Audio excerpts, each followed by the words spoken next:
Bismillahirrahmanirrahim. Alhamdulillahi rabbil alamin. Assalatu wassalamu ala sayyidina Muhammad wa ala alihi wa sahbihi ajma'in. Hal apakah al-khamis yajuzu wenang lil hurri kanggo wong lanang yang merdeka apa at-tazawwuju menikah bil amati dengan budak perempuan?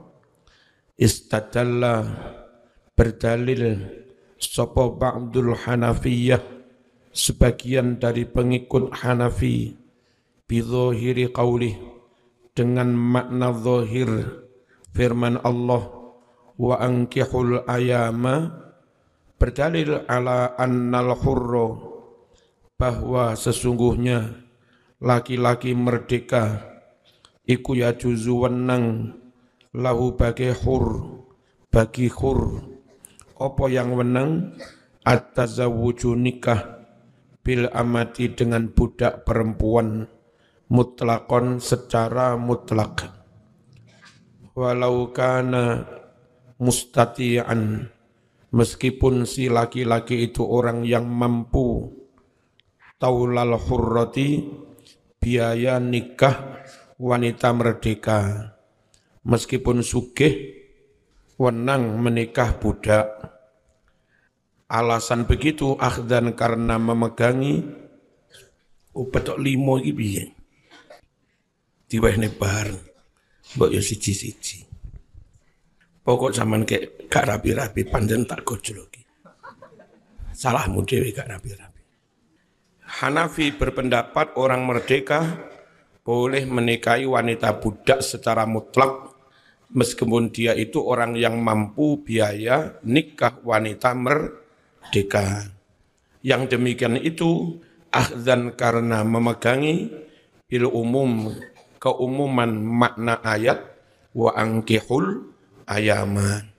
Wa dhahaba dan berpendapat sapa asy-Syafi'iyatu para pengikut Syafi'i berpendapat ila anna hadzal umum bahwasanya keumuman perintah ini iku ghairu muradin tidak dimaksudkan bidalili ayatin nisa dengan dalil lain ayat di surat An-Nisa allati qayyadat yang mana ayat di surat Nisa ini membatasi zalika nikah wanita budak dibatasi disyaratkan bi'adamil istita'ah dengan syarat tidak mampu melarat, enggak mampu biaya wanita merdeka baru boleh nikah wanita yang budak. Itu kalau di surat An-Nisa.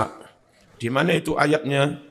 Fi qaulihi dalam firman Allah Ta'ala wa man lam yastati' minkum taulan wa man lam yastati' minkum taulan ayyankihal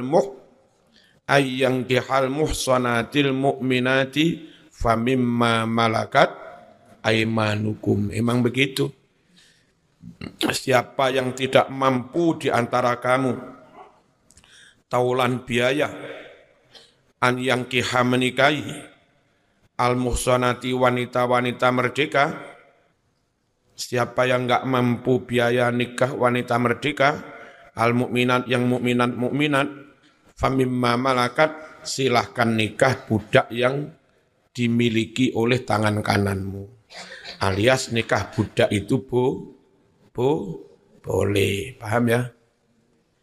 Nikah yang jauh-jauh enggak mampu biaya tinggi, transport tinggi, etol banyak, BBM banyak, ya rental mobil juga mahal ya, belum lagi nanti makan mampir di rest area juga mahal, bayar supir mahal, maka nikahlah yang dekat saja.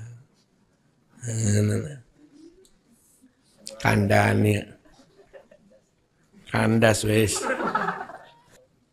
Fahadil ayatu ayat di surat Nisa ini khosatun khusus, sifatnya rinci.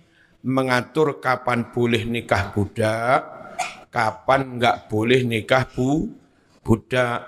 Nah, harusnya yang dilakukan, yang diamalkan, yang diterapkan itu ayat yang sudah rinci. bukan dawuh yang sifatnya umum gitu loh. Wal khassu, sedangkan dalil yang lebih khusus, lebih rinci, iku muqaddamun, lebih didahulukan alal am, daripada dalil yang masih bersifat umum ya. Fala yajuzu, maka tidak boleh, liman, bagi orang, wajada, yang mendapatkan sopomen, taulal hurroh, biaya menikahi wanita merdeka. Apa yang tidak boleh? An yatazawwaja, dia menikah, amatan, budak perempuan. Wal adillatu bitafsil, utawi dalil-dalil dengan rinci, iku yurja'u, bisa dirujuk ilaiha adillah tafsil, fi suratin nisa, di surat An-Nisa. Walaysa hadza mahalla dzikriha, sedangkan tafsir ini bukanlah tempat untuk menyebutkan semua dalil-dalil itu. Kedawan kitab iki Mas, lek kabeh dalil ditulis neng kene ya. Lihat aja sendiri tafsir di surat An-Nisa. Fafham, maka pahamilah olehmu, zaka, yang demikian itu, hal itu. Ra'akallah, semoga menjagamu Allahu Gusti Allah. Al-hukmus sadis, hal apakah lis-sayyidi iku ada kewenangan bagi majikan, ijbaru abdihi, memaksa budak laki-lakinya, aw amatihi, atau budak perempuan, ala zawaj, untuk nikah. Istadallal ulama'u biqaulihi ta'ala. Istadalla, berdalil, al ulama'u, para ulama, biqaulihi, dengan firman Allah Ta'ala, wassalihina min ibadikum wa imaikum, dan nikahkan mereka-mereka yang sudah jadi soleh, fisiknya oke, sehatnya oke, pinternya oke, wawasannya oke, karakternya oke, amanah, bertanggung jawab, ya kan? Sholat ibadahnya oke, itu namanya sudah patut, sudah soleh. Nah, majikan oleh Quran diperintah menikahkan budaknya yang sudah soleh. Yang belum soleh jangan kau nikahkan, didik dulu, bimbing dulu, edukasi dulu, supervisi dulu. Baru kalau sudah jadi soleh dengan treatment khusus, boleh kau nikahkan. Wassalihina min ibadikum wa imaikum. Ayat ulama berdalil ala anna lis-sayyidi, bahwa adalah wenang bagi majikan, an yuzawwija, menikahkan sapa majikan, abdahu, budak laki-lakinya, wa amatahu, dan budak perempuannya, bituni ridhohuma, dengan tanpa ridhonya, persetujuan si abdi dan amat. Alasannya, li'annal ayata ja'alat lis-sayyidi haqqa tazwiji kullin minhuma, karena ayat itu memberikan kepada sayyid hak menikahkan masing-masing, baik budak laki-laki maupun budak perempuan. Walam tastarid, dan ayat tidak mensyaratkan ridhohuma, ridho atau persetujuan budak laki-laki dan perempuan. Tapi ya tetap saja dalam agama Hindu ada hukum karma. Ya, dalam Islam laha ma kasabat wa 'alaiha maktasabat, faman ya'mal misqala dzarratin khairan yarah wa man ya'mal misqala dzarratin syarran yarah. Tetap ada balasan. Meskipun majikan orang tua diberi hak nikahkan enggak tanpa persetujuan budak, tanpa persetujuan anak, ingat nanti ada balasan kau dolim. Wong ganteng-ganteng mau ndapekne karo yang enggak sekelas. Ayu-ayu mau peksa rapi karo wong enggak level, enggak kufu, menyakitkan. Dan siapa tahu budak yang kau nikahkan kau sakiti secara dolim, itu ternyata suatu saat merdeka dan jadi orang top, ya, jadi pejabat, jadi tokoh, anak putumu jadi orang miskin, ya apa kalau begitu? Terus ganti mereka membalas.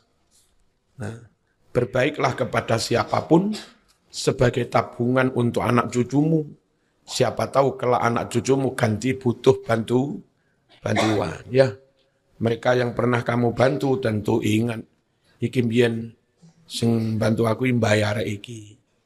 Ganti dibantu. Sampeyan dadi pejabat, aja sak karepe dhewe. Ana wong pinter, sopan, skillnya juga bagus, ngelamar, sampeyan jadi dekan. Sekira ada peluang terima aja. Siapa tahu anak pinter suatu saat ganti jadi dekan. Anakmu tamat kuliah, ngelamar. Kan gitu aja dah. Wolak-walik zaman ya. Ojo dolim. Sakno anak putumu. Lek sampean dolim anak putumu melarat, kapok. Biyen mbahmu bedik kapok. Bismillahirrahmanirrahim. Saya kemarin lusa di Jakarta, suruh ngisi di teman-teman non-muslim. Saya sampaikan dalam ajaran Islam kita nggak boleh dolim kepada siapapun termasuk kepada non-muslim. Menyakiti, merugikan nggak boleh. Mencurangi nggak boleh. Kenapa? Satu memang dolim dilarang. Yang kedua nanti ada hisab dalam Islam itu. Nah hisab di akhirat itu orang yang ibadahnya top, bersiap masuk surga, cegat dhisik, ojo dhisik. Iki wong sak meneka iki orang yang pernah kau dolimi. Diadili dulu. Sama nopo? Kulo tetangga non muslim, biyen katokku dicolongi. Kulo dikamplengi. Ya kan? Maka pahala orang ini dikurangi. Diberikan. Sama nopo? Sampai pahalanya habis, yang nuntut masih banyak. Ganti dosa mereka. Dilimpahkan ke ini. Kalau mereka kafir nggak berhak mendapat pahala, ya dosa mereka dikurangi, mengurangi beratnya siksa dilimpahkan pada orang ini. Itu maka dalam Islam nggak boleh zalim, nggak boleh dendam bermusuhan, karena khawatir kena hisab di akhirat. Yang ketiga, orang itu Islamnya semakin sempurna kalau sholatnya ibadahnya makin khusyuk. Nah orang itu kalau hatinya jelek, jahat, dendam, dengki, permusuhan, sirik, ya nggak bisa mas, khusyuk nggak bisa. Mangkel marah karo tonggo non muslim, pas ati panas marah sholat Allahu Akbar. Ati ini kudu ngampleng ya karo tonggo muslim. Sholat ini mulai takbir sampai salam, ora kelingan pangeran, kelingan mangkel karo tonggo. Sungguh hati yang tidak ikhlas, nggak bisa sholatnya khusyuk. Nah, supaya bisa khusyuk, jangan punya sakit hati hatta kepada non-muslim, supaya sholatnya bisa sempurna. Paham ya? Dan iman seseorang belum sempurna sebelum akhlaknya baik kepada siapapun. Akmalul mu'minina imanan ahsanuhum khuluqan. Orang mukmin yang paling sempurna imannya itu orang yang akhlaknya paling baik kepada siapapun. Lagi pula kalau zaman muslim sadar dakwah itu penting, bodoh amat orang kau harap masuk Islam, kau sakiti dulu. Ini dakwah cap opo itu. Kau wamplengi, pleng. Mau cinta pada saya apa enggak? Bodoh amat. Ya kalau orang kepingin orang lain tertarik, harusnya bersikap yang sikapnya baik, punya magnet moral, loman, santun, sopan, ganteng, bersih, menggembirakan, menyenangkan, cerdas lagi. Orang mudah tertarik. Nah kalau kamu sakiti, lalu berdakwah, sopo mau dengar sampean ngelarani doa. Bodoh amat, dai suka menyakiti non-muslim. Allahumma shalli ala sayyidina Muhammad. Enggak boleh rame, cuma ngomongan.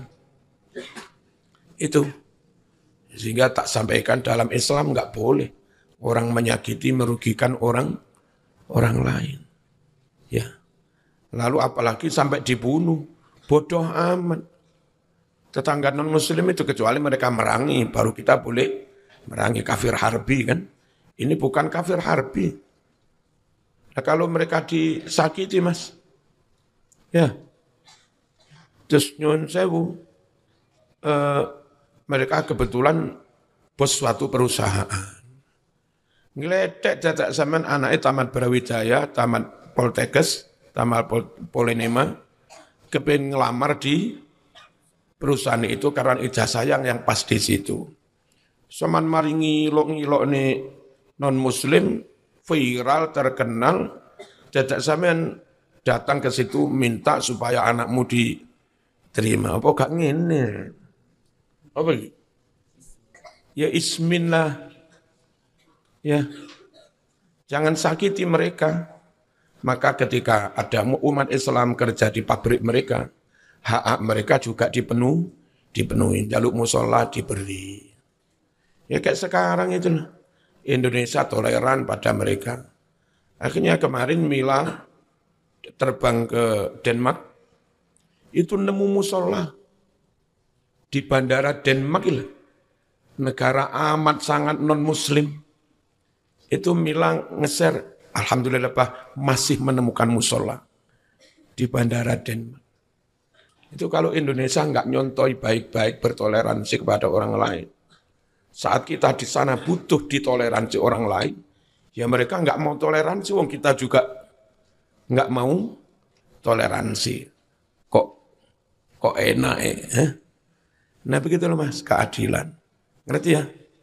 Itu kita sampaikan begitu.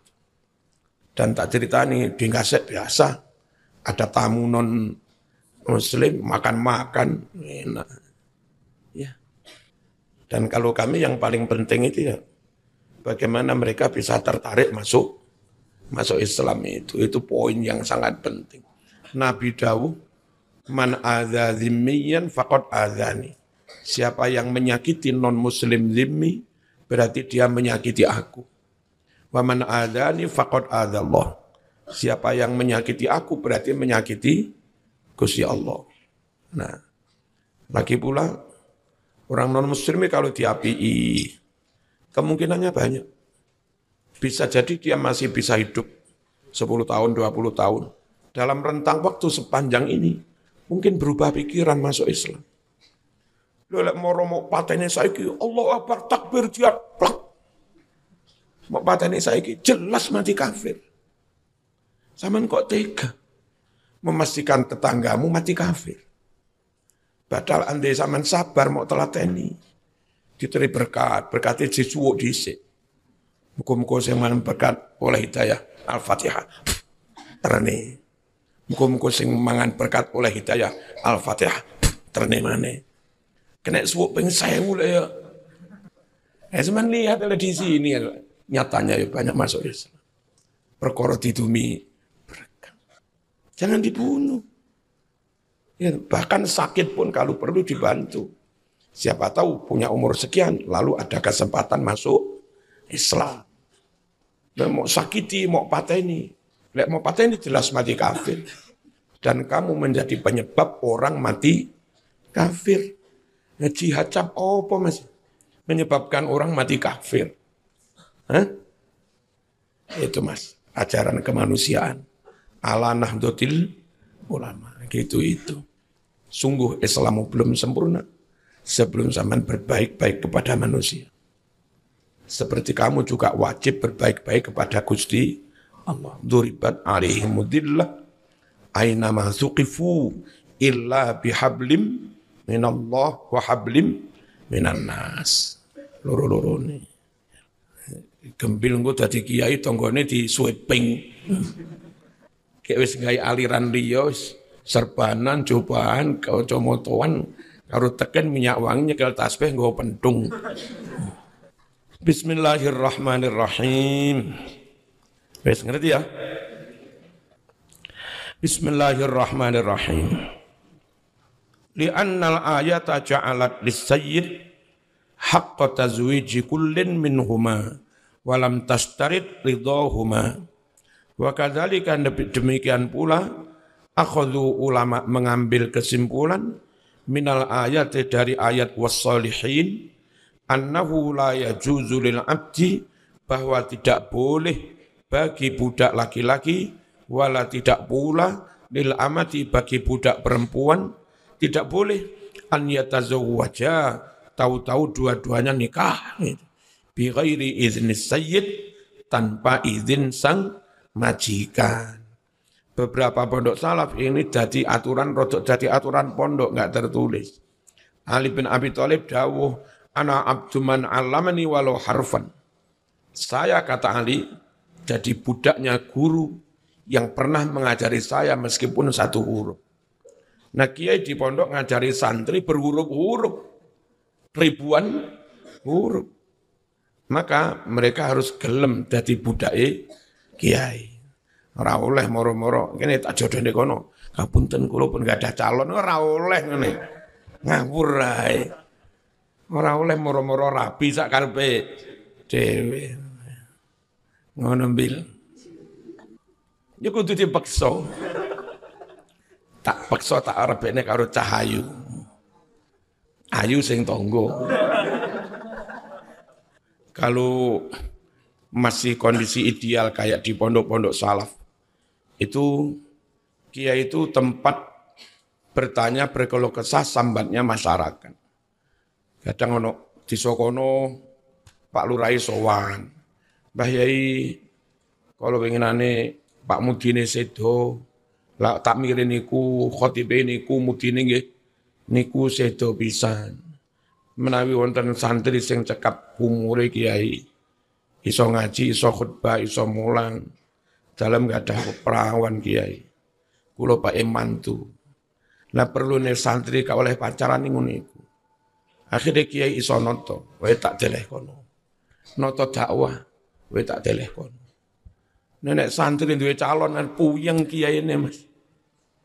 Disambati lurah kono, gambutan kiai mbok nenten santri, santri pun gak ada calon sedoyo. Akhirnya kiai iso mulang tok nggak bisa penempatan Mas. Ngerti ya? Sehingga titik-titik dakwah banyak yang bolong. Nah, gitu loh. Makanya sing pengen bojo ayu aja pacaran manut kiai. Ku digolekne sing ayu ya. Bismillahirrahmanirrahim. Endi mau? Wal ilatu utawi ilat alasan fi dzalika dalam hal budak enggak boleh rabi sakarepe dhewe.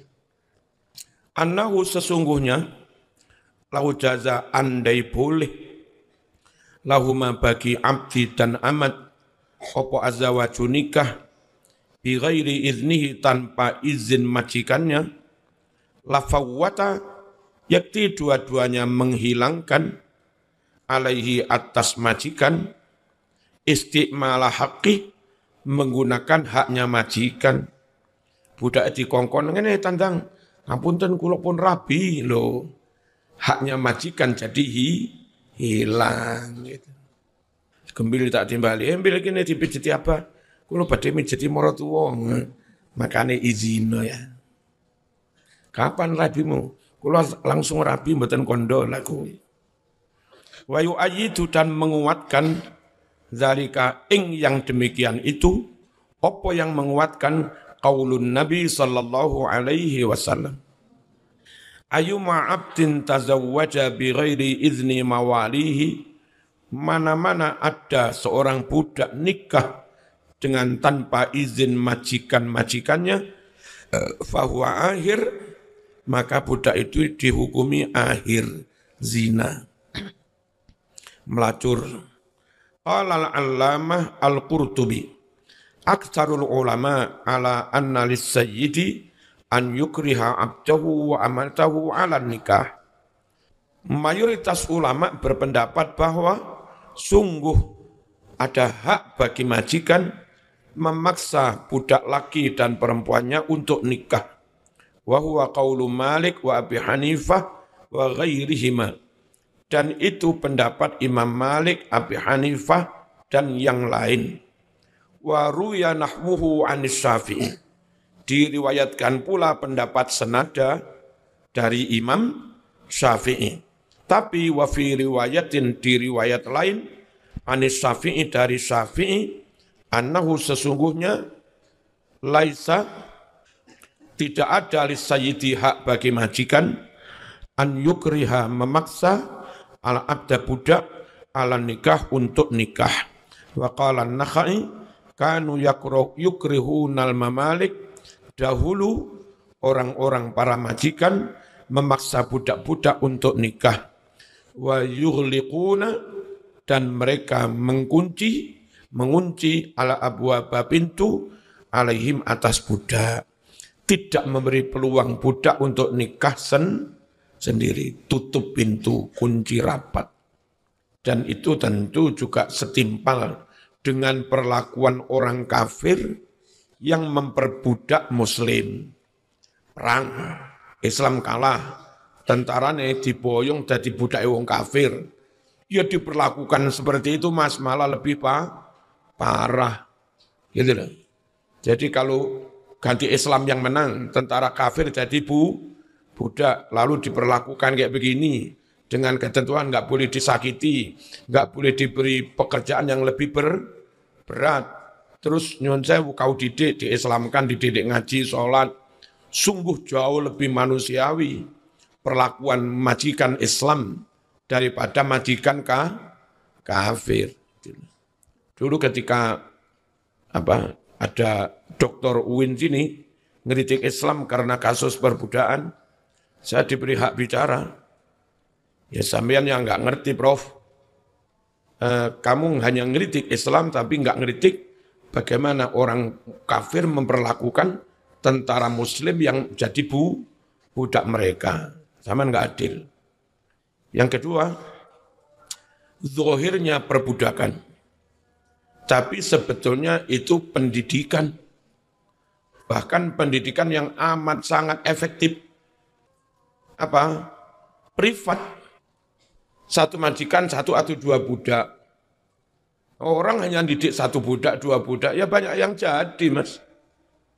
Makanya Abu Hurairah jadi orang alim, Bilal jadi orang top, Ammar bin Yasir jadi orang top, Nafi' budaknya Ibn Umar jadi ulama besar, gurunya Imam Malik, dan banyak lagi.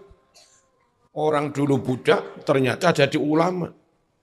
Berarti di Islam itu namanya budak itu malah itu pendidikan privat, guru privat mas majikannya itu. Dan kalau pakai cara lain, kalau di penjara ya apa? Penjara se-Indonesia ini memenjara ratusan ribu tahanan. Belum tentu ada yang alumni tahanan jadi ulama besar. Sopo. Tapi okelah kau sebut ini perbudakan. Nyatanya dari hal yang kau sebut perbudakan ini melahirkan banyak ulama. Terus pengiritan, apa pengiritan? Andai itu diserahkan pada negara, butuh biaya miliaran mas. Ngopeni budak membangun membangun tahanan, terus makanan, bayar sipir macam-macam, pejabat. Ini murah meriah, benar-benar efisien. Enggak usah negara yang mikir anggaran untuk tawanan perang. Cukup serah majikan tak beri satu, tak beri satu. Apa ini sing apik? Siap. Majikane seneng, ono sing bantu kerja, mereka akhirnya terdidik. Nah itu yang pengkritik Islam enggak sampai ke sana mas. Dan Islam menganjurkan, nek sampean sumpah ngelanggaran sumpah yo merdeka nih, budak. Sampean sumpah zihar, menyamakan istrimu dengan ibumu, nggak boleh kumpul. Ternyata pengen kumpul, merdekakan budak dulu, kan begitu ya? Poso-poso, jima karo bojone, dendo kon merdeka nih budak. Jadi koyok-koyok Islam itu merestui perbudakan, tapi sebetulnya pelan-pelan meminimalisir praktek perbudakan, dan itu pun jauh lebih ringan daripada yang dipraktekkan orang kafir. Jauh lebih efisien bagi negara daripada mereka dipenjara oleh negara dengan biaya tinggi. Hasilnya lebih efektif. Nyatanya banyak ulama lahir dari majikan-majikan itu. Dong ngomong enggak ini? Ini ki sampean yo kudu ngerti, mulai kadang neng kampus Islam dikritik, kuamplengnya, dikamplengi karo dalil mas, ojo dikamplengi karo apa bedane sampean karo. Bismillahirrahmanirrahim. Tamassaka berpegangan ashabu Syafi'i para pengikut Imam Syafi'i, faqalu mereka dawuh al-abdu mukallafun. Budak itu meskipun budak mas, dia juga mukallaf. Fala yujbaru, maka dia tidak bisa dipaksa ala nikah untuk nikah. Li'anna taklif yadullu ala anal abda kamilun min jihatil adamiyah. Karena status kemukallafan itu menunjukkan bahwa budak itu juga sepenuhnya sempurna dari sisi sifat kemanusiaannya. Wajib sholat, wajib ngelakoni perintah, dilarang ngelakoni maksiat. Dalam hal itu dia menungso sempurna. Budak jamaah ganjarannya 17 mas. Ka ono dalil majikan jamaah ganjarannya 17. Budak jamaah ganjarannya 3. Kaon. Majikan maca Quran ganjaran 10 per huruf. Budak baca Quran ganjaran juga 10. Mereka mukallaf. Mereka manusia sempurna dari sisi keimanan ibadah ini. Itu loh. Wa innama akan tetapi tata'allaku berhubungan bi dengan si budak itu al-mamlukiyatu status kebudakan min jihatir raqabah wal manfaah. Dari sisi dikuasai majikan dan dari sisi kemanfaatan tenaganya diperuntukkan bagi majikan. Tenaga donya mas. Lek wayah sholat ganjarannya ya milik diri dia sendiri. Ora kok dupe budak ganjarannya milik apa? Majikan ngawur aja. Wali ulama ina dan bagi ulama-ulama kita anna malikiyatal abdi istaghraqatha malikiyatus sayyid. Bahwa status kepemilikan seorang budak itu dihabiskan, diambil penuh oleh kepemilikan si majikan. Dalam hal kepemilikan aset, ya, hak budak untuk memiliki aset itu diambil alih oleh majikan. Tapi hak pahalanya enggak bisa mas diambil alih majikan. Walidzalika ini madhab Maliki ini. Karena itulah la yatazawwaju budak enggak boleh nikah illa kecuali biizni dengan izin si majikan. Biijma'in dengan sepakatnya para ulama. Wan nikahu innama huwa minal masalih. Nikah sejatinya termasuk masalih, termasuk kemaslahatan wa maslahatul abdi. Sedangkan kemaslahatan budak mauqulatun sudah diserahkan ilas sayyidi kepada sang majikan. Lek ngono kudu izin majikan. Dan ini selain Syafi'i ini. Al-hukmus sabi' hal yufarraqu bainaz zawjaini bisababil i'sar. Apakah harus dipisahkan? Berarti lewat talak khulu'. Talak khulu itu yang mengajukan gugat istri, yang menjatuhkan cerai hakim dengan bayar. Ya wis gak apa-apa, tapi aku mbiyen bayar mas kawin 1 juta ijolono, siap. Selesai cerai sudah. Dan itu bain sughra. Bain sughra itu beda dengan bain kubro. Bain sughra si laki-laki itu sudah nggak bisa rujuk, nggak ada rujuk. Tapi kalau ingin nikah, nggak usah nunggu dinikah orang lain. Ini bain sughra. Nikah yang bayar mas kawin lagi normal setelah iddahnya habis. Kalau bain kubro nggak bisa rujuk. Kalau nikah nunggu iddahnya habis, nunggu perempuan itu nikah dengan orang lain, dijima oleh orang lain, dicerai oleh orang lain, lalu iddahnya habis dari orang lain, baru boleh kembali nikah dengan Yang pertama itu bain kubro. Nah, talak khuluk itu bain sughra. Apa diterima harus diceraikan oleh hakim baina zaujaini antara suami istri bisa babil ihsar karena melarat. Ya apa?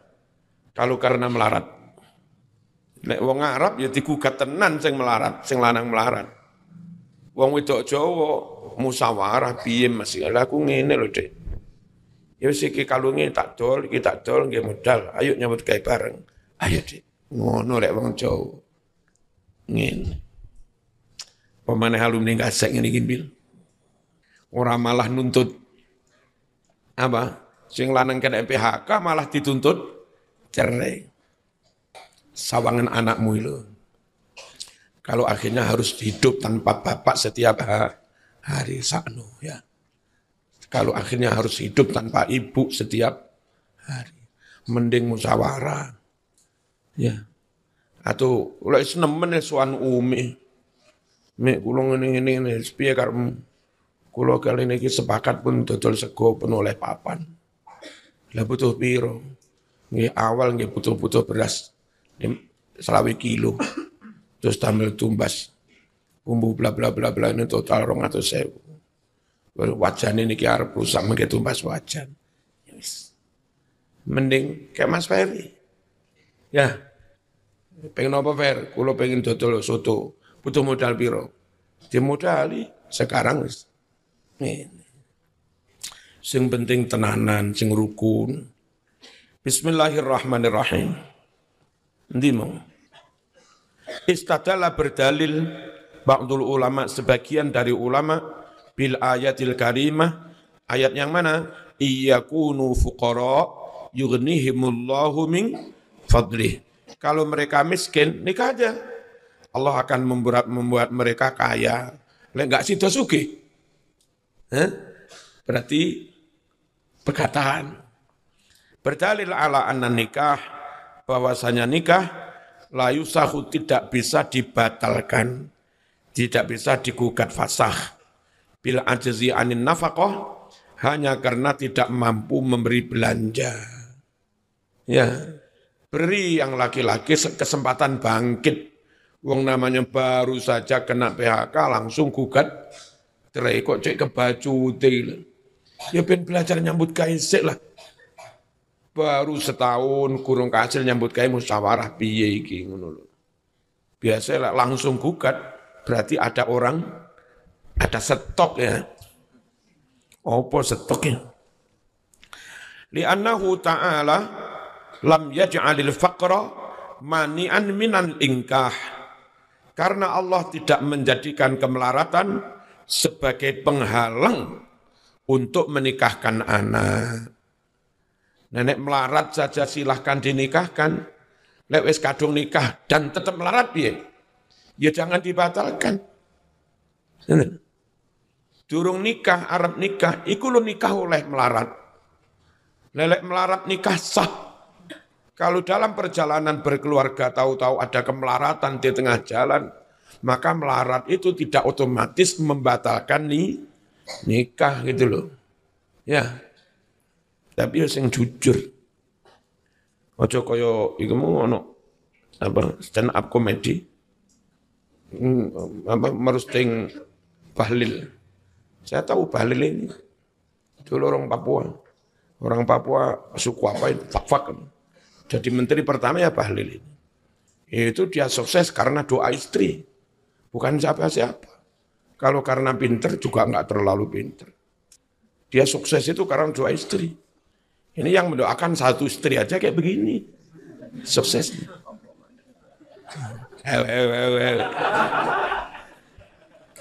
Kalau yang mendoakan almarhum Mas Duki cerita tapi mbuh temenanan mbuh ora.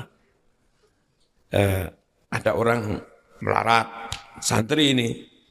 Yai kula kok angel rabi. Iki lho dalile rabi ben lancar rezeki ini. Rabi. Setelah berjalan agak lama tetap melarat. Sowan kiai ini maneh. Mbah kula sampun rabi tetap melarat ambut gawe angel. Pira bojomu siji rabi maneh. Wis bojo loro panggah melarat. Akhirnya kon rabi maneh sampai papat. Bareng bojone papat, sing lanang kekeselen nyambut gawe ngopeni bojo papat. Akhirnya loro-loron. Sing wedok iku ndewek iku ya dolim. Apa? Bayangno wong siji dipeksa kon ngopeni wong papat. Ayo diwali. Wong papat iki nyambut gawe bareng ngopeni wong siji. Nah, Gembil pengen ngono kuwi. Bismillahirrahmanirrahim. Bal hatha, bahkan Islam mendorong, memotivasi ala tazwijil fuqara, menikahkan orang-orang fakir sekalipun. Wa wa'adahum, dan Allah janji kepada fuqara bil ghina, dijanji menjadi sugih. Fa idza kana al faqru laisa mani'an min ibtida'in nikah. Kalau kemelaratan bukan menghalangi untuk ngawali nikah, fa innahu la yakunu mani'an min istidamatihi. Sungguh kemelaratan tidak akan bisa menghalangi lestarinya pernikahan. Min babi aula, bahkan masuk kias aula. Lele melarate nikah oleh opo maneh mbiyen sugih terus di tengah-tengah perjalanan melarat tambah oleh, artinya enggak bisa jadi alasan untuk cerai, gitu loh. Yughtafaru fid dawam ma la yughtafaru fil ibtida.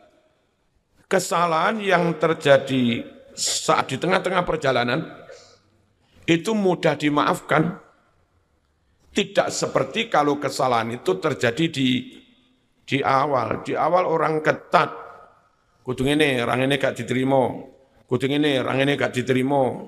Kudu sehat, loro gak diterima. Awal, Mas. Setelah memenuhi syarat, oke, di awal diterima. Di tengah-tengah perjalanan, loro. Apa langsung dipecat? Ya ora. Ya kan? Yughtafaru fid dawam, ma la yughtafaru fil ibtida. Itu kaidahnya. Ya. Sama dari awal, kenceng. Ayu ini kudu sakmene. Aku gantengku kan 80. Bojoku ayune minimal 85. Dari awal kuatan. Ya. Saya perawatan, fisikku ideal. Bojoku fisiknya ya kudu ideal. Oke, dari awal nemu calon top tenan. Alah rabi saya oleh 5 tahun, awakmu jadi sak kental. Bojomu ya mundak. Apa terus buyar-buyar ya ora. Jadi kelemahan, kesalahan yang terjadi di tengah perjalanan itu mudah ditoleransi. Yang ketika itu di awal mungkin bermasalah. Al-Fatihah.